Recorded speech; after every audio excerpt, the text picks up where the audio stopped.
Assalamualaikum warahmatullahi wabarakatuh. Selamat datang kembali di kanal kami. Bulan Ramadan adalah bulan yang penuh berkah. Dan tentunya banyak di antara kita yang ingin menjalankan ibadah puasa dengan lancar, termasuk para orang tua dan lansia yang kita sayangi. Namun, seiring bertambahnya usia, tubuh memiliki kebutuhan dan tantangan yang berbeda. Karena itu, penting sekali untuk memastikan puasa yang dijalani tetap sehat dan aman. Hari ini, kita akan membahas secara mendalam tips-tips berpuasa sehat khusus untuk lansia. Yuk, kita simak bersama.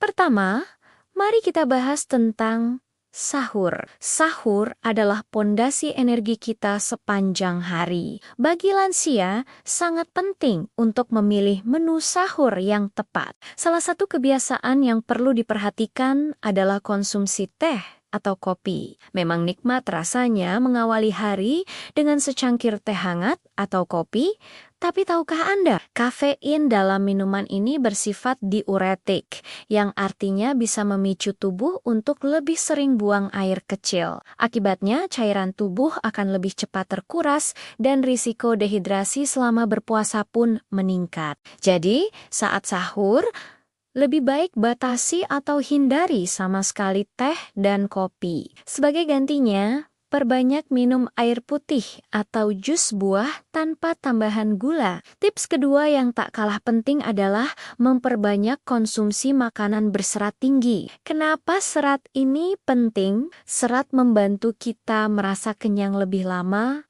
karena proses cernanya lebih lambat. Ini sangat membantu untuk menjaga energi sepanjang hari. Selain itu, serat juga sangat baik untuk menjaga kesehatan pencernaan dan mencegah sembelit. Masalah yang sering dialami saat berpuasa. Makanan kaya serat bisa didapatkan dari mana saja, banyak sekali. Contohnya seperti oatmeal, roti gandum utuh, beras merah, serta sayur-sayuran hijau seperti bayam dan brokoli. Jangan lupa juga buah-buahan seperti apel dan pir. Menambahkan sumber serat ini ke dalam menu sahur dan berbuka akan sangat bermanfaat. Sekarang, mari kita beralih ke momen yang ditunggu-tunggu, yaitu waktu berbuka puasa. Mengikuti sunnah Rasulullah, berbuka dengan yang manis adalah anjuran yang baik. Namun, manis di sini bukan berarti langsung menyantap makanan atau minuman yang tinggi gula olahan ya. Pilihan terbaik untuk memulai berbuka adalah kurma. Kurma mengandung gula alami, serat, dan berbagai mineral penting seperti potasium yang dapat dengan cepat mengembalikan energi dan kadar gula darah yang sempat turun selama berpuasa. Selain kurma, pisang juga merupakan pilihan yang sangat baik. Pisang kaya akan potasium dan karbohidrat yang mudah dicerna, membantu memulihkan energi tanpa membuat perut kaget. Jadi, awali berbuka dengan beberapa butir kurma dan sepotong pisang, diikuti dengan segelas air putih.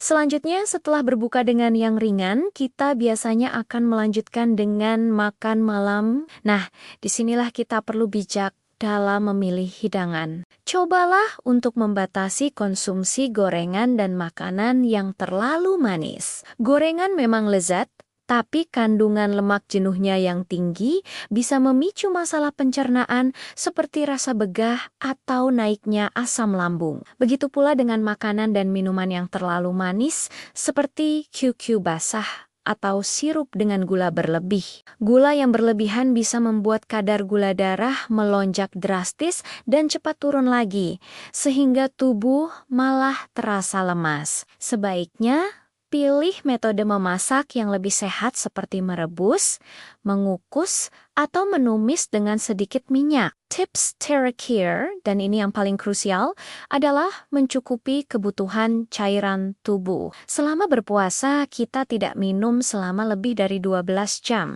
Oleh karena itu, sangat penting untuk mengejar kebutuhan cairan di waktu antara berbuka hingga sahur. Jangan hanya minum saat haus saja. Terapkan pola minum yang teratur. Misalnya 2 gelas saat berbuka, 4 gelas setelah makan malam, hingga menjelang tidur, dan 2 gelas lagi saat sahur. Ini akan membantu tubuh tetap terhidrasi dengan baik, mencegah lemas, sakit kepala, dan menjaga fungsi organ tubuh tetap optimal. Siapkan botol air di dekat tempat tidur sebagai pengingat untuk minum sebelum tidur dan setelah bangun untuk sahur. Ingat, kondisi setiap individu berbeda. Sangat disarankan untuk berkonsultasi terlebih dahulu dengan dokter sebelum memulai puasa, terutama jika memiliki kondisi medis tertentu seperti diabetes, hipertensi, atau penyakit jantung. Dokter dapat memberikan saran yang paling sesuai dengan kondisi kesehatan Anda. Semoga tips-tips ini bermanfaat bagi para orang tua dan lansia yang ingin menjalankan ibadah puasa dengan lancar dan sehat. Mari kita jadikan Ramadan kali ini sebagai momen untuk lebih peduli pada kesehatan diri sendiri dan orang-orang yang kita cintai. Terima kasih sudah menonton. Jangan lupa bagikan video ini kepada keluarga dan kerabat Anda agar manfaatnya bisa tersebar lebih luas. Sampai jumpa di video selanjutnya. Wassalamualaikum warahmatullahi wabarakatuh.